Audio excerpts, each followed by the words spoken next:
ازبکستان د افغانستان تازه میوه او نورو محصولاتو د صادراتو لپاره نوې دروازې پرانیستلې.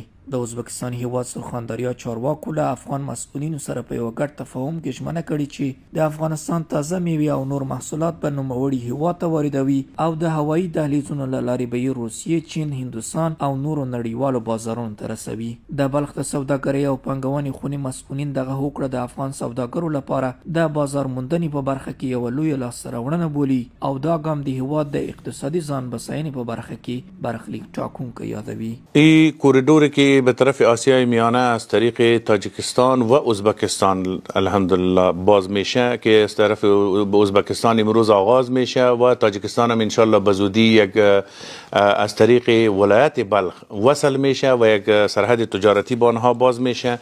اردو راه بدیل محصولات تولیدی زراعتی و غیر زراعتی افغانستان است با آسیای میانه و همچنان از او طریق با جهان و خصوصا در زمانی که ما فصل حاصلات ما میرسه با مشکلات فراوان بندش راهها و سرحدات روبرو میشیم.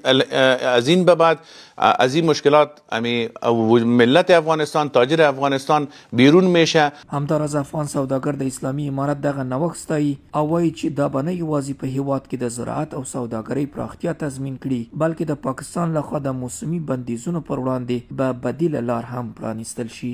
اوس الحمدلله بهترینه بدیلونه پیدا شوي دي لکه ازبکستان هیواد دی، تاجیکستان دی یا دغسې نور همسایه ملکونه مو دي. نو دا بهترین اقدام دی. واقع سره خلکو ته ډېره غټه روحیه ورکړې ده.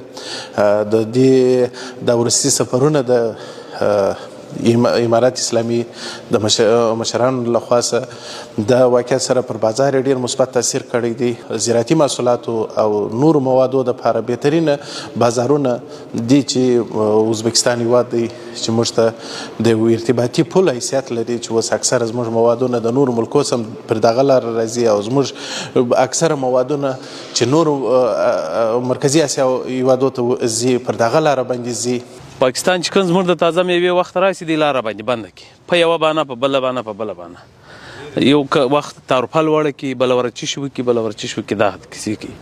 موږ په کندهار کې چې لرو موږ د انځورو ډېر غټ حاصلات لرو چې هغه ډېرې غټې روپۍ جوړوي د انډیا ته دا د پاکستان پر لار کړله.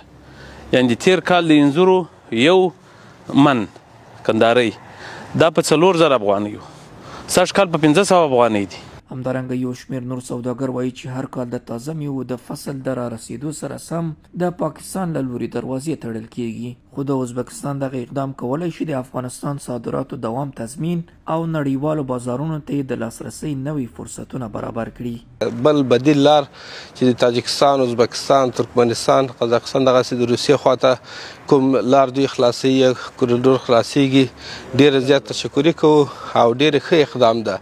ځکه زموږ اوس یوازې په قندهار کې د کال 2 لکه ټنه خپل انار لرو، بغیر د دې نه ډېر زیات څومره سیب لرو په دې وطن کې او انګور لرو. د کارپوهانو په باور دا استراتیژیکه همکارۍ به د افغانستان د اقتصادي ثبات او نړیوال بازار ته د داخلي محصولاتو د صادراتو لپاره نورې لارې هم هوارې کړي.